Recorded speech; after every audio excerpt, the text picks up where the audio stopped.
Bem-vindos à aula número 3 de controle de máquinas elétricas. Hoje nós vamos tratar do capítulo 7 do livro texto.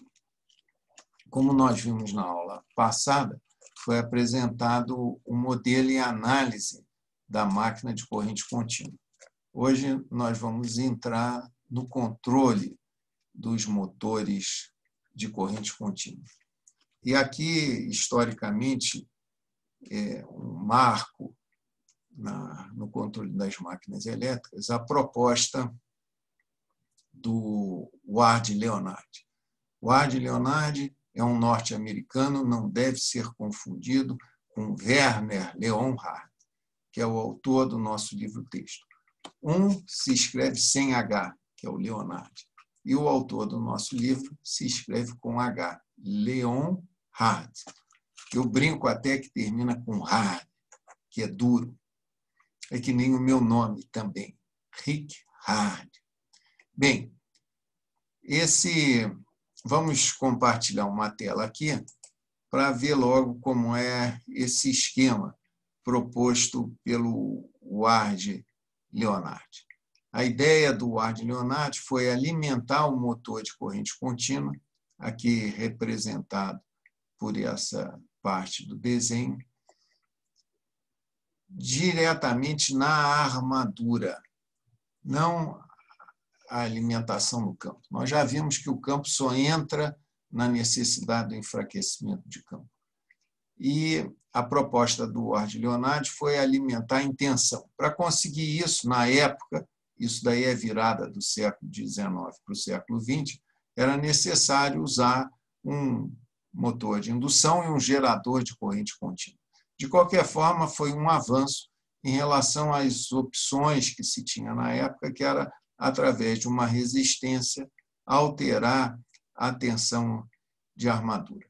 O artigo famoso do Ward Leonard tem até o título Volts versus Ohms, porque ele trocou uma alimentação em tensão por uma resistência. Isso teve repercussões muito grandes, porque o controle dinâmico ficou muito superior. A alteração da resistência exigia a movimentação de reostatos pesados. E agora, com o controle da tensão, era simples. Reostatos de baixa inércia permitiam alterar a tensão de armadura. Historicamente, isso teve repercussões até numa batalha naval, onde a frota norte-americana teve sucesso por ter todos os seus canhões controlados pelo esquema Ward Leonard. Até aqui a sugestão é justamente de um esquema de controle de posição.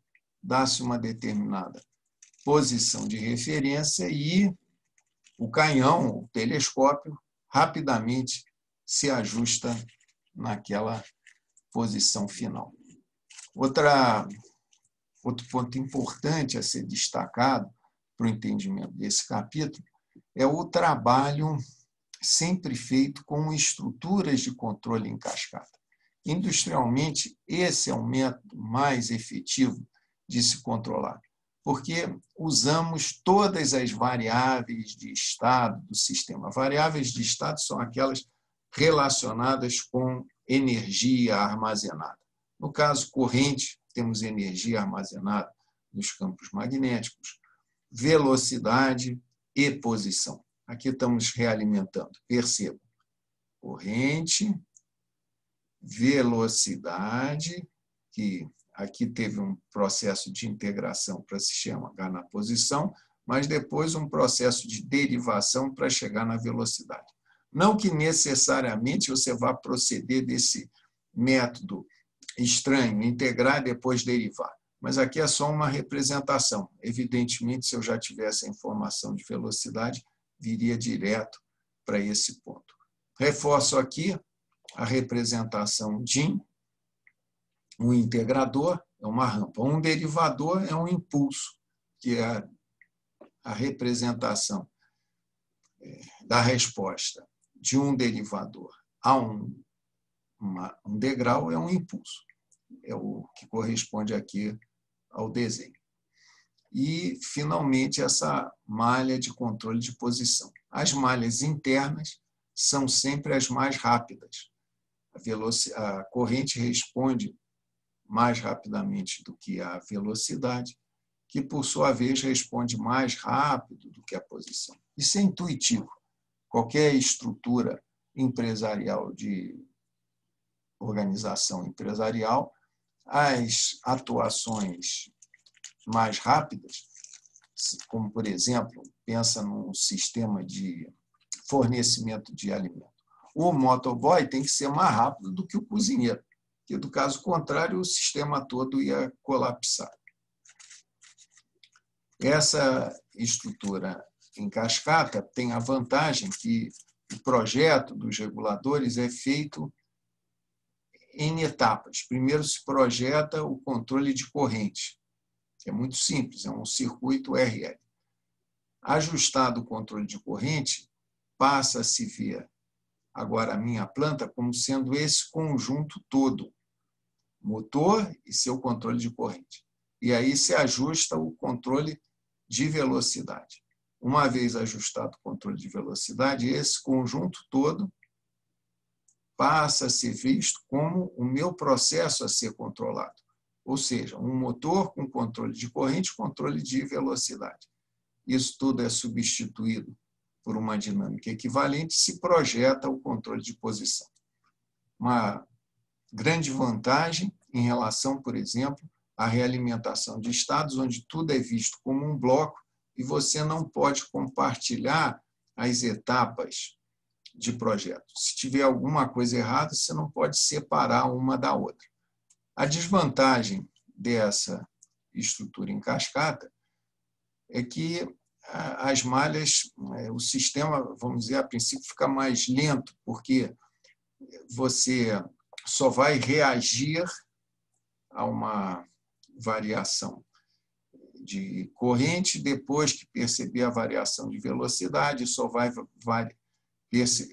reagir a uma variação de velocidade depois que perceber uma variação em posição.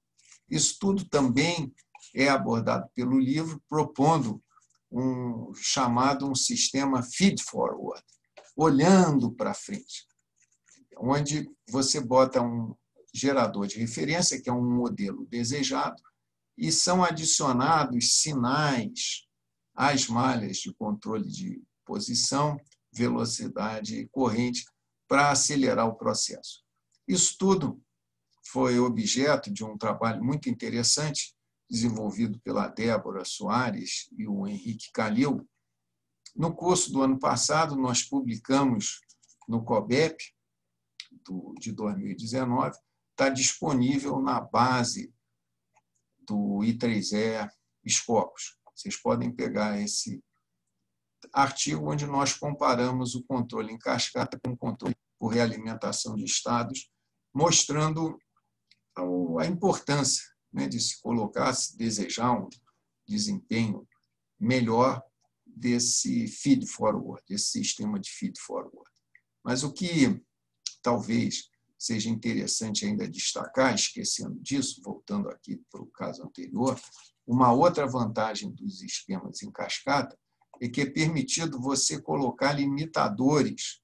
No caso aqui está sugerido um limitador de corrente, para a corrente nunca ultrapassar um valor, digamos, o valor nominal. Aqui também tem um limitador de velocidade, para que não seja superada uma velocidade que poderia ser danosa para o sistema, digamos, por causa dos mancais de sustentação do motor. Já notei também, de experiências anteriores, que causam um pouco de espécie. Por que justamente a saída de um regulador de posição é uma referência de velocidade?